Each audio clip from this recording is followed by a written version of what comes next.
Con. I feel like I haven't heard that in a while. Con. Sold it last week. So Had to. I mean, you let's can't seem desperate. let's talk a little bit about drama, okay? Oh God. And not just because I sent you a bunch of stuff, and it's funny because I don't intend on talking about any of it, but I wanted you to kind of be in the loop as to why it came up literally at all. So Sure. I uh I wanted to talk about it just a little bit, not to put over anybody or put down anybody in any given situation.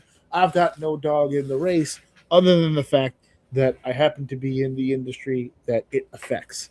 So I'm not going to be naming a whole lot of names, and I'm not going to be pointing a lot of fingers at people because I don't have all of the fucking information to do that. I don't have the research to sit down and say, well, this is what it was. I don't have screenshots to put on the screen for no other reason other than the fact of I'm just not fucking interested in playing that type of game.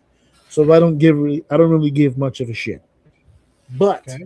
what I do give a shit about, how this affects me, and even if it's in just a minor way, how this does affect me is because it affects the way that people look at the industry.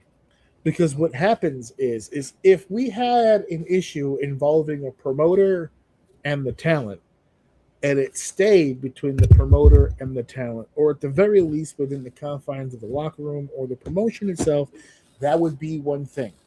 We can sit here and we can deliberate and get legal involved, whatever the case may be. Have the situation handled in some sort of way.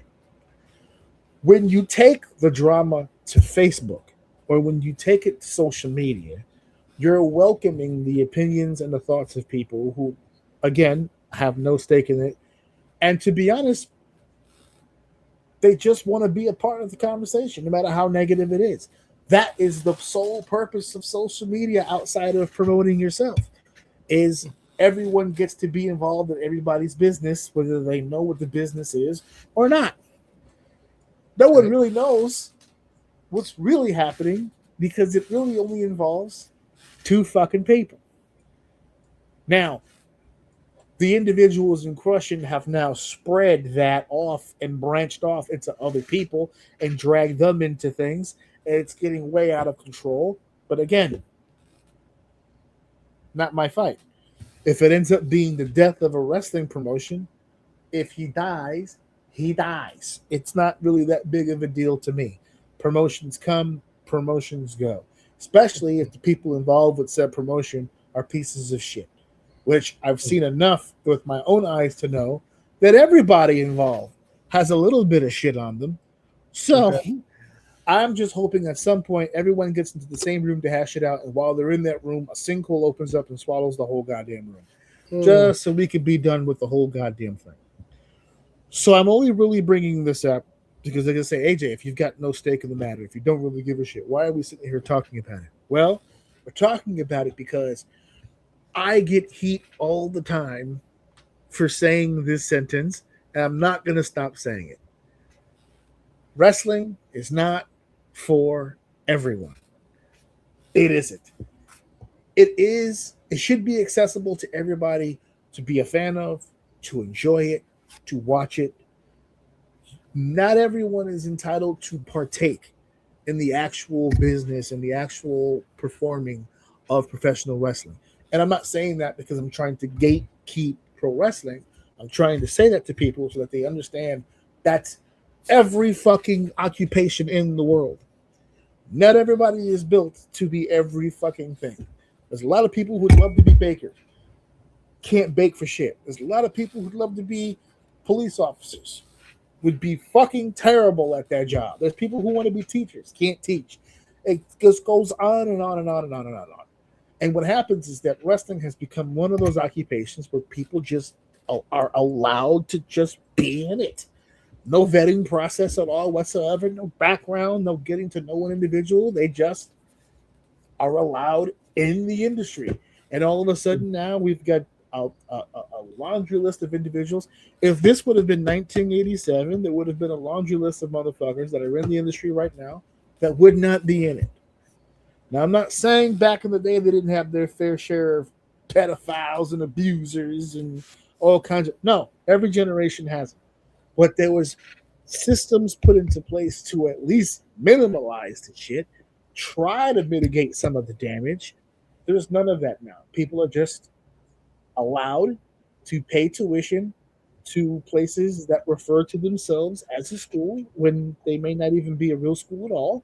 And then they meet people through that transaction that will get them booked on shows. And all of a sudden they're being booked on shows and they think they're pro wrestlers. There's a lot of people in pro wrestling right now that aren't professional wrestlers. There's a lot of them. A lot of them. More than there should be. And this is how situations work out when there is no process in place. And every time there is someone who comes along who tries to put a process in place, they're canceled, belittled, disrespected, torn apart online. Oh, he's trying to gatekeep. Oh, who does he think he is? He's trying to be Vince McMahon. He thinks he can just control the industry. No, he can control his promotion, though. Mm-hmm. At the very least, no one can control the whole business. So two people get into an argument, two people get into a dispute, shit gets said online, and all of a sudden now there's screenshots of this, there's videos of this person did this, and there doesn't seem to be a whole lot of lies being told. But you got people who had these snapshots and had phone calls and had all this stuff sitting on their cell phones for forever, and all of a sudden there's a bickering, there's a back and forth happening in place, and all of a sudden all of this ammunition is just hitting social media out of the fucking blue. So, and I'm not saying anybody's lying, I'm just saying, where was that when the minute you had it? Why was that sitting on the external hard drive for no reason? Well, sometimes it's not called for in the moment. I think or that one bullet times. Or that one bullet isn't enough for the kill. So sometimes just letting shit go all willy-nilly. You know what I mean? The dog pile is where your shit's going to actually get hurt. So sometimes you just got to get back and... So most of the time that I hear the defense, like for instance, if it's a woman that has the information, that goes without saying. Just women aren't just heard, period. That's it. Even if she came out and said, here's a screenshot of him saying he wants to lick my butthole without any kind of consent at all whatsoever. He's just, and then consent. Listen, listen, I want to lick your asshole. Shh. Don't give me consent. That's part of the fun. It takes away from the thrill. I wouldn't mind. Shh. You see, don't give me consent. Close your eyes and call me Mr. Rabbit. Oh my God. There's a lot of freaks and sick shit happening behind the scenes of everywhere. That's not exclusive to pro wrestling. There's literally a whole congressional hearing taking place about some guy in his island. It happens all the time, and it happens everywhere. The best that we can do is mitigate the damage. But a topic, and Dave, see where you land on this with me on this. I'll find a post where some guy is being outed for some terrible shit that he did. 200, 300 comments, 100 shares. Everybody's all over it. Either people defending or destroying this individual. But I'll see a post where someone goes, you know what? I just recently worked at this promotion, whatever it's called. And I just met the boss of the town. No. It's like, I just worked at this promotion for the first time, and I got to meet the boss, and I got to meet the people involved. And man, what a company! You know, everything is organized, everything is well put together. The fan base is really cool, and I'll see that post, just pure positivity. Man, great night, great promotion, great talent, great fan base. The town, it was a good town. I got something to eat. Man, 5 stars. What an experience! That'll get 10 comments, 2 shares. No one gives a shit, right? Sure, so we've made the comment. Yeah, we've made the comment here about controversy and about YouTube hit comments and hateful social media posts and how that gets more traction than positivity. So when it comes to situations like this, I think because I'm older, but I'm kind of like, I hear stuff like this. He's a piece of shit. Okay, he more than likely is a piece of shit. But what are you going to do about the piece of shit? Are we not going to get booked on the show? No, someone's going to take the booking. Are we going to let the fans know that they shouldn't be supporting a guy who does it? No, probably still going to go. There's nothing. No one really does anything about the negativity. They go on social media and they bitch about it and they complain about it, but nothing ever really happens. So these people never really go away. So and to each their own. But I don't want to sit here and pile on and destroy the people who are pieces of shit. That's light work. Anybody can do that. I'd rather put my energy in the other direction, and I would like to start having people do more of the positive stuff. Can we talk more about the people who do this business correctly? I'd love to know more. I know more promoters that are pieces of shit just based on people letting me know ahead of time, hey, this guy's a piece of shit, than people who go, hey, this promoter over here, great fucking guy, man. You're gonna get paid. It's gonna be a fun night. I don't ever get tagged in shit like that. It's always some other shit I get tagged to where I get messages from people where they're just like, yeah, man, this guy, I one of the women in the locker room was like, yeah, and then he grabbed my ass. I was like, so then what's the process? What do we follow with? How do we get rid of this problem? Because we only get rid of it together. And since there is no together, how many times can I hear the same story over and over and over and over? You're going to hear it for eternity, unfortunately, because you're going to hear it. It works. It's the way it works, man. People, I'm not going to die. I'm not going to kill my opportunity because he touched your ass. Yes, yeah. Like, that's your business, right? Like, and the mindset is, if he touched my ass, you wouldn't. And that's I'm just talking in a very general. Right? We're general. There are people that do stand up. I'm not gonna act like no one stands up if things happen. But before we even, because like I said, the dog pile is where changes get. Yes. But someone has to initiate the pile. So I'm not referring to the dog pile part of it because like you said, you want to see the change. That's where the change starts to happen. When everyone's like, oh, and then this, and then this, and then this. Okay, now we're creating space to get this motherfucker out of here, whoever that is. All right? Right. But what you're speaking about more specifically, the day-to-day, more like, okay, this is before we get to the point where we have a dog pile, we should start slowly telling each other, hey, this ain't a great place. I had this bad experience. It don't have to be this monster dog pile to get people to realize stuff. It could be like, hey, I worked over there. They not really doing it right. Like, let everyone like if they bring it up, just if they want to, they can, but just let them know they're doing kind of like weird shit over there. Like that, so you can don't have to have those fucking experiences to begin with. So I agree with you, but unfortunately, back to what I said, in that moment that you're referring to, I'm not fucking my booking up because weird shit is happening on that side of the room. I'm gonna stay focused on my shit, and I think it's just survival, to be honest with you. Now, I sent you, again, we're not saying specifics, but I sent you a video where there were people who actually made posts who were booked on the upcoming show who literally said, yeah, I'm not associating with this company. I'm not, yada, yada, yada. I respect the fuck out of that. But a big part of what we're trying to explain here on the show is that for every person who went online and did what I feel, my opinion, was the right thing in saying, nah, I don't want to associate, the guy in question ended up just replacing them with other talent.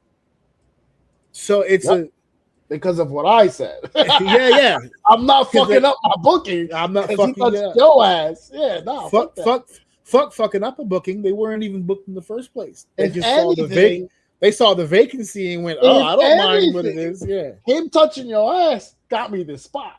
So I'm So up. who's winning now? Yeah, Exactly. exactly. I'm up right now. So I don't know what the problem is.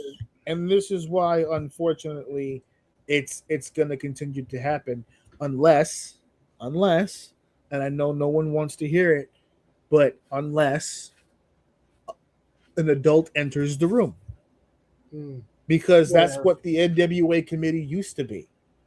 There used to be people who got together and created the guidelines for how this is supposed to look. Now, the reason why people don't like that idea is because those guidelines would be for everybody. There would be a level of professionalism that would be expected. There would be a level, this expectations would be high. And we don't want anybody being sexually assaulted. We don't want anybody being harassed. We don't want anybody being put in terrible positions. But they kind of still want to do what the fuck they want to do. So it's like, hey, before mom and dad gets home, correct your behavior, please. Otherwise, someone's going to have to come in here and straighten this house out. And I think personally, we're at a point now where someone needs to come in and straighten up the house. I think we're past the point of just letting companies and promoters just do whatever they want all willy-nilly. I know we have a state athletic commission, but they're not watching wrestling like that. They just want their cut of what's happening. They're not actually regulating anything. They're making rules for safety reasons, but they're not really regulating what's happening on a. They don't give a shit about wrestling. Just like they don't give a shit about. They're not checking in. They're not auditing anything. No, they're not. They're not keeping up on social media and seeing who's saying what about what person and yada yada yada.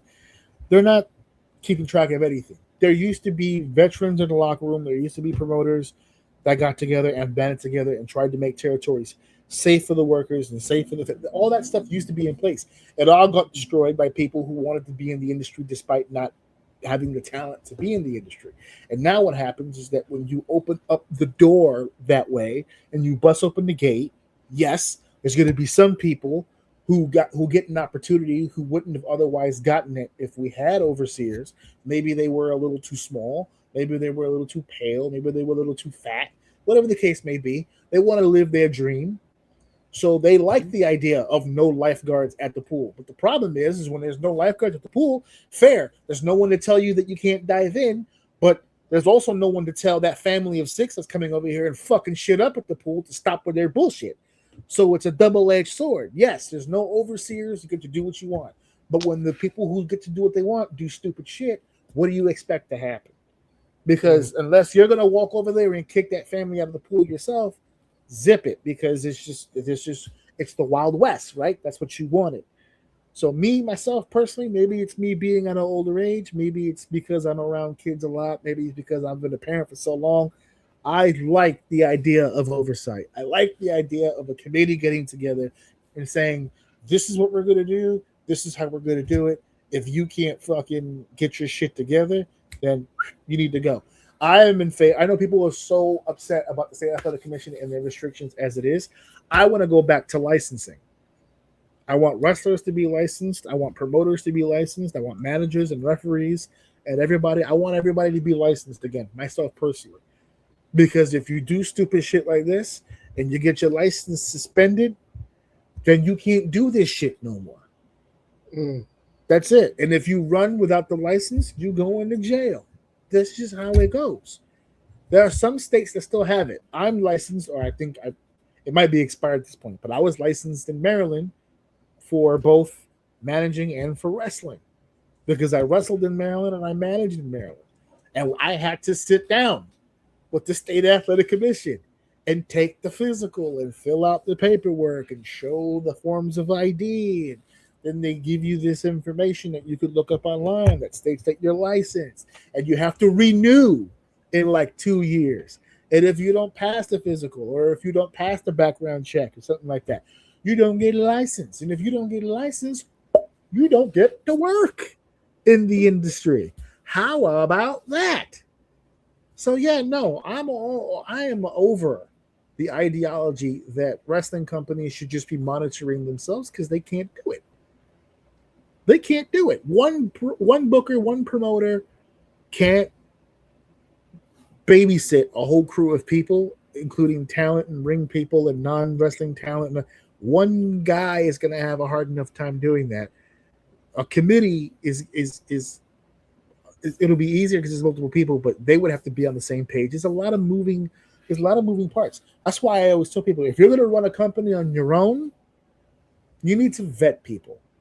You need to be very specific who it is that you bring into your company, and you need to be in a position where you're not married to them, in a sense of once they fuck up, they got to go.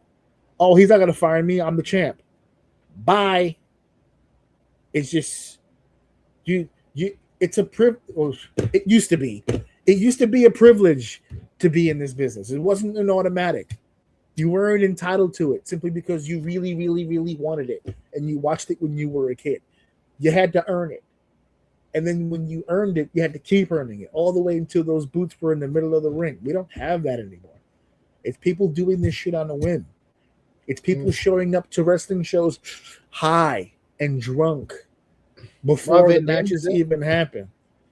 None of these motherfuckers are Rob Van Dam. None of them. They don't know. None of them. I know. I've seen these motherfuckers work. Not a Rob Van Dam among them, I can assure you. Okay? 5'7", 120 pounds showing up to building lit is not good for anybody involved. Okay? It's just a situation of you're treating the business just like something fun that you're doing. You know? You smoke before Thanksgiving dinner. Yeah, I get that. That makes sense. You about to put a whooping on that table. I get it.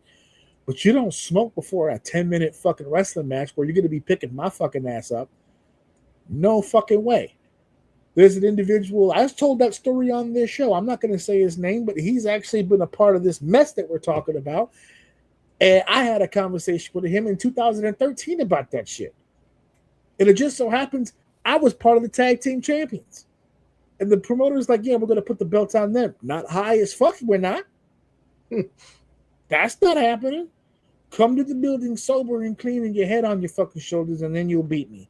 But you're not picking me up for shit, smoking and drinking before the fucking... No fucking way. I got shit to do after this. I'd like to fuck my wife tonight, and I can't do that if you drop me on my fucking head. So it's not fucking happening at all. No. I refused it then. I would refuse it now. And I advise anybody to refuse it. Don't let a motherfucker come in there all red-eyed and slow talk about, yeah, and then I'm going to do a shooting star press. No, the fuck you not. I tell you what, you're going to miss every off-the-top rope shit you call. And I'm not going to stop you. And then I'm going to do a crossbody. And I'm not going to be there for any of that shit because fuck you. That's why. So no, there's always going to be drama. There's no way to escape it, but something needs to happen. We can't just keep letting people just do whatever it is they're going to do. Something needs to happen. Otherwise, I don't care. Because that's what's going to end up happening. Remember how the country felt for a while there when we had like 5 or 6 school shootings in a row? And then like the 7th school shooting, it was like a blurb on the 6 o'clock news. Like nobody gave a fuck. It's like 7 kids died and 2 staff members. Yeah, who gives a shit? They just had a shooting at a mosque like 2 days ago. That shit was a notification on my phone. I never saw it anywhere else again because it happens all the fucking time. So when this shit continuously happens, when the men in this industry are acting like bitches and the women in the industry are acting like bitches and everybody's getting together and being very, very bitch-like, I don't give a fuck. Because y'all made this little bitch stew that y'all sitting in. So I don't care. That's my fuck. I didn't want to write a post about it because it just would have fell on deaf ears. But I'll say it here on the show. Drama is when you induce your own drama, I don't give a shit that you're involved in drama. It's what you asked for. It's what you wanted. So I don't really give a shit. So there's that. No.